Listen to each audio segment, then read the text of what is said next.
گزشتہ ایک حدیث آپ کے سامنے پڑھی گئی تھی کہ اللہ کے نبی صلی اللہ علیہ وسلم نے ارشاد فرمایا من تشبہ بقوم فہو منہم، جو جس قوم کی مشابہت اختیار کرے گا اللہ روز محشر اس کو انہی میں سے اٹھائیں گے۔ یہود و نصارہ کی اسکیموں میں سے ایک اسکیم جو ہماری زندگی کا جزو بن چکا ہے وہ ہے ہیپی برتھ ڈے۔ یہ یہود و نصارہ سے آیا ہے، اسلام کے اندر اس کا کوئی تصور نہیں ہے، لیکن بڑے شوق سے ہم لوگ کر رہے ہیں۔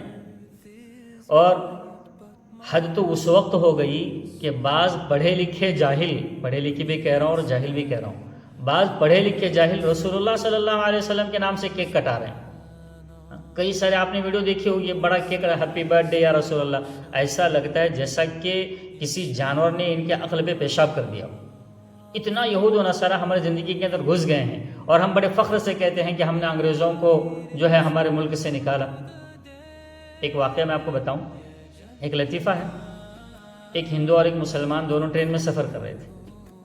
اب اوپر جو ہے کہ انگریز سویا ہوا تھا، تو آپس میں ان کی بات چیت شروع ہو گئی کہ بھئی دیکھو ہم نے دونوں نے مل کر کے کس طریقے سے ہندوستان کو جو ہے ہندوستان سے ہم نے انگریزوں کو بھگایا۔ یہ اس وقت کی بات ہے، ورنہ آج کل کے ہندو یہ نہیں مانتے ہیں کہ مسلمانوں نے کچھ دیش کے لیے کیا ہے، ورنہ حقیقت میں جو مسلمانوں نے کیا ہے نا، یہ کچھ کسی نے کیا ہی نہیں ہے۔ سب کچھ پکنے کے بعد میں کھانے کو آگے بیٹھے سے لوگ ہیں جو عام طور سے، ورنہ مسلمانوں نے جو قربانیاں دی ہیں وہ چاہے انکار کر دیں، لیکن حقیقت یہی ہے وطن کی اس ذرے میں سے اگر اللہ اس ذرے کو گویائی اگر دے دینا تو ہر ذرہ کہے گا کہ مسلمانوں کی قربانیاں کتنی خطرناک ہے۔ بہرحال قصہ مختصر میں یہ عرض کر رہا تھا کہ دونوں کے دونوں سفر کر رہے تھے، ایک ہندو تھا اور ایک مسلمان تھا، اور ایک انگریز اوپر سویا ہوا تھا اوپر کی سیٹ پر۔ تو اب دونوں بات کر رہے ہیں کہ ہم نے جو ہے بڑی محنت کی اور بڑی ہم نے قربانیاں دی اور ہمارے دیش کو ہم نے جو ہے انگریزوں سے آزاد کر دیا۔ ابھی انگریز سن رہا تھا اوپر، اب انگریز نیچے آیا، نیچے آ کر کے مسلمان سے پوچھا آج کی اسلامی تاریخ کیا ہے ذرا بتا۔ اب یہ دن میں جو ہے وہ چاند دیکھنے لگا کہ کہیں کچھ تاریخ واریخ نظر آتی کہ کیا۔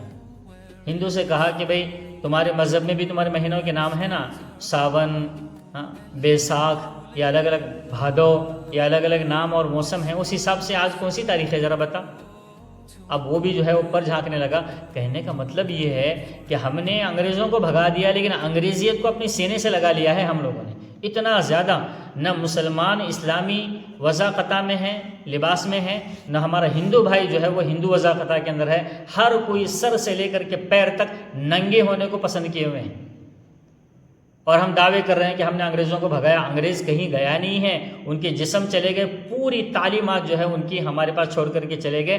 ہم تو ان سے بھی زیادہ گئے گزرے ہو گئے ہیں، اتنا زیادہ ہمیں فیشن اچھے لگنے لگا۔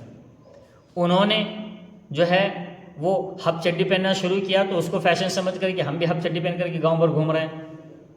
انہوں نے شرٹ کو پھاڑ کر کے پہنا تو ہم بھی اپنے کپڑوں کو پھاڑ کر کے پہن رہے ہیں، کوئی پینٹ کو پھاڑ کر کے پہن رہا ہے۔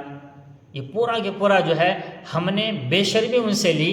اللہ کے نبی صلی اللہ علیہ وسلم نے فرمایا تم جس کی بھی نقل کرو گے، جس کی بھی مشابہت کرو گے، جس کی کاپی کرو گے، اللہ روز محشر تمہیں انہی کے ساتھ میں اٹھائیں گے۔ اب فیصلہ ہمارے پاس میں ہے، فیصلہ ہمارے ہاتھ میں ہے، یا تو ہم محمدی بن کر کے اٹھیں، یا یہودی بن کر کے اٹھیں، یا نصارہ بن کر کے اٹھیں۔ اللہ ہماری حفاظت فرمائے۔